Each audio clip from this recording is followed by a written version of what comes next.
Vajiraman Ravi has been still there even during my mains preparation, during both my attempts 2023-24. I started my preparation in 2018 here as a foundation batch student, and finally I'm again back here 6 years later. The life has come full circle finally. I post-graduated actually in year 2018. After that I came to Vajiraman Ravi, as the name has always been there, where I was completely clueless कि क्या करना है क्या नहीं. And that year I think, but I think ये join किया test series मैंने, and we had those regular feedback sessions. GS we had GS. I was enrolled for the GS thing. I had that regular feedback session. After every copy that was checked, we had those mentoring sessions going on. So उससे पता चलता था what is wrong, where I should add on, what is the changes I need to make, etc. So it went like that, and I really scored good in GS. Last year also it was 435 marks in GS 1, 2, 3, 4.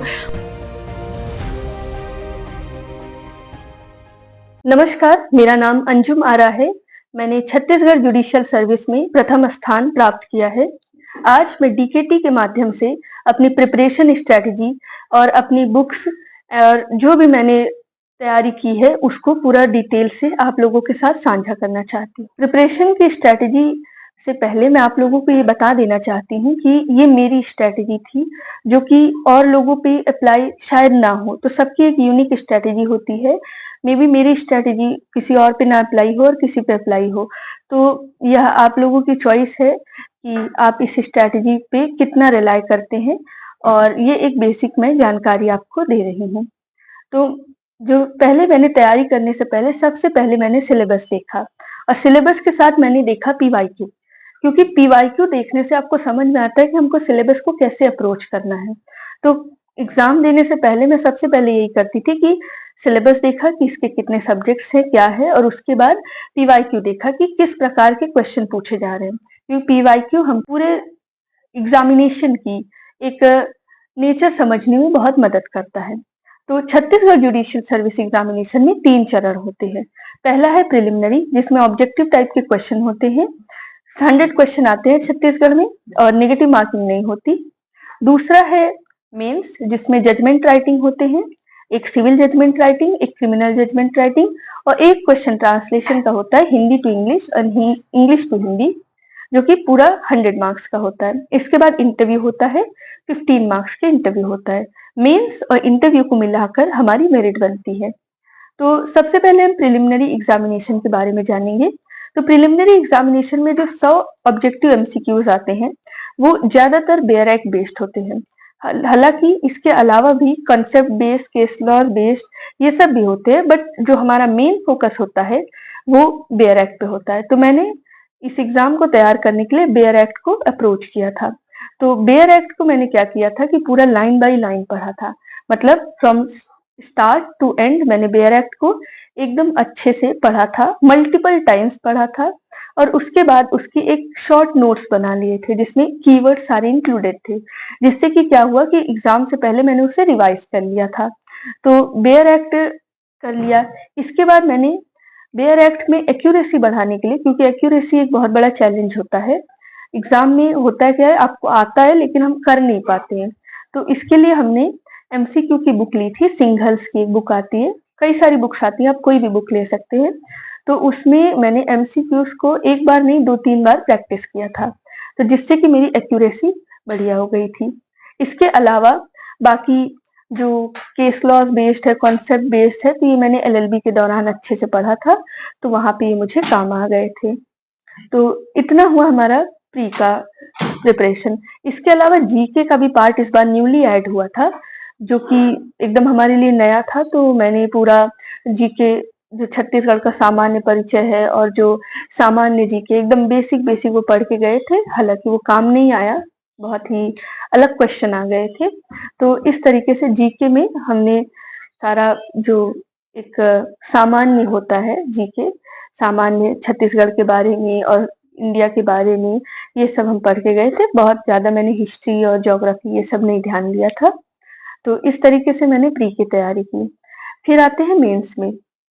Mains में एक judgment writing आता है civil का, एक criminal का, और translation आता है। तो सिविल जो जजमेंट राइटिंग होता है उसमें हमें इशू फ्रेम करने होते हैं और उसके बाद जजमेंट लिखना होता है। तो जो इशू फ्रेम करने की बात होती है, इसमें हमें मटेरियल प्रोपोजिशन को ध्यान में रखना होता है कि आइडेंटिफाई करना होता है कि किस बात पे डिस्प्यूट है। तो ये मैं कई बार प्रैक्टिस की, जिसकी वजह से थोड़ा मुझे आसानी हुई इश्यूज फ्रेम करने में।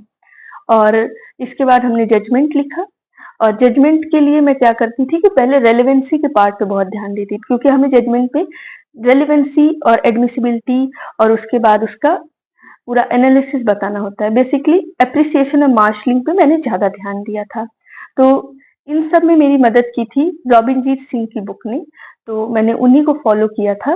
बट कई सारी बुक आती हैं, कोई भी फॉलो की जा सकती है, ऐसी कोई बात नहीं है। तो उसमें हमने क्या किया था कि कोई अगर फैक्ट है जो कि रेलेवेंट है और जो कहीं और भी काम आ सकती है, जैसे कि अगर सिविल जजमेंट है तो कहीं पे कोई सेल डीड आ गई या फिर रजिस्टर्ड सेल डीड आ गई और वो कहीं पड़ी हुई है, मतलब लाई गई कोर्ट के सामने, तो वहां पे वो रेलेवेंट हो जाती है as a public document. Public document defined under section 74, और इसी तरह रेलेवेंसी उसकी सेक्शन 35 में।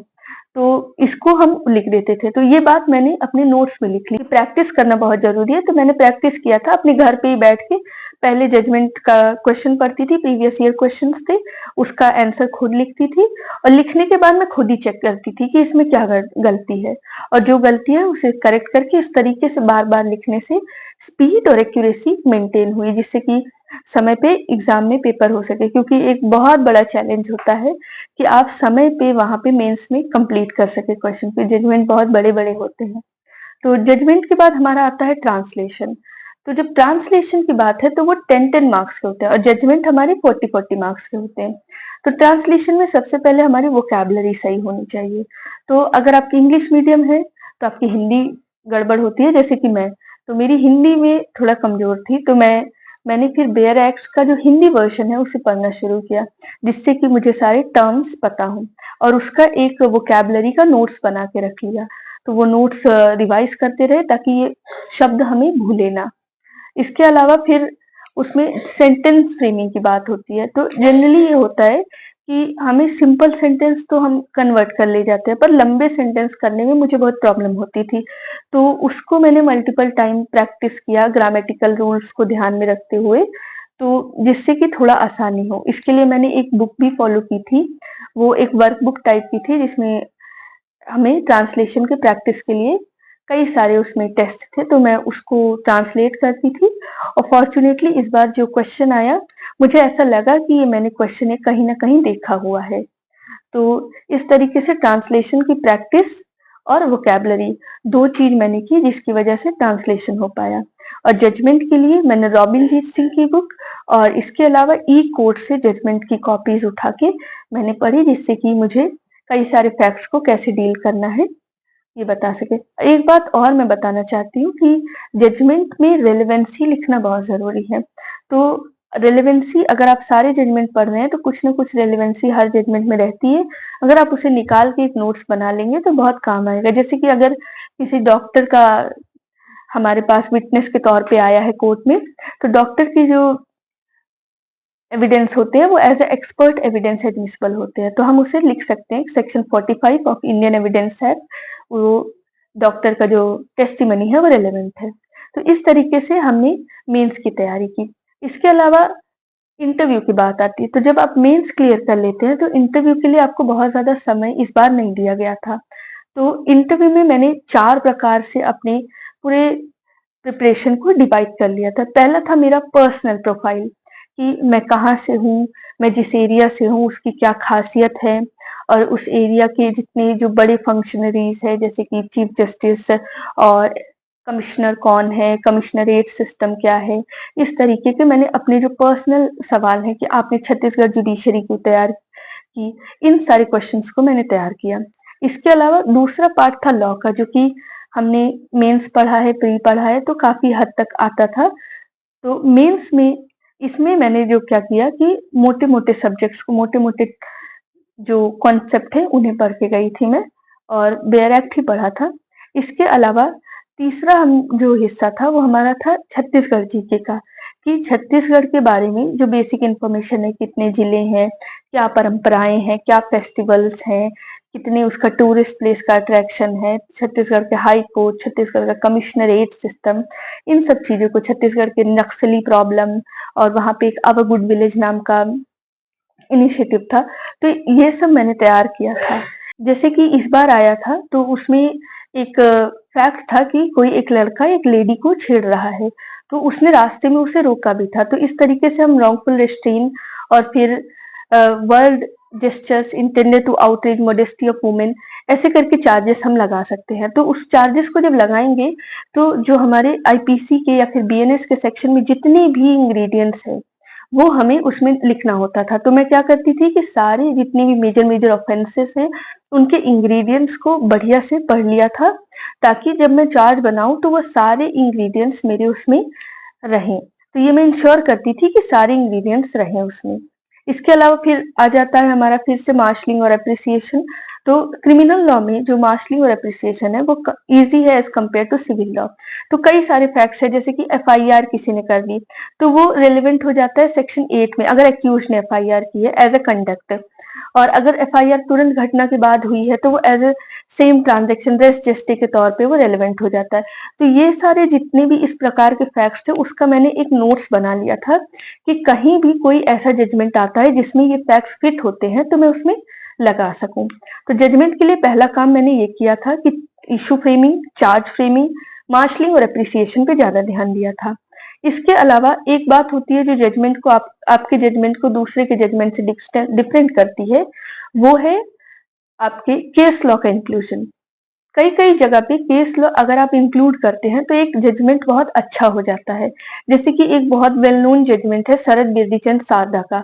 तो वहां पे अगर आप सर्कमस्टेंशियल एविडेंस का केस है तो जब हम लास्ट में जजमेंट लिखते हैं तो हमको ये बताना होता है कि सिंस ये जो फैक्ट्स हैं ये सारे सर्कमस्टेंशियल एविडेंस के फैक्ट्स हैं, तो हम शरद बिरदीचंद सारदा के अनुसार इसके सारे नोडल पॉइंट्स को प्रूव करेंगे।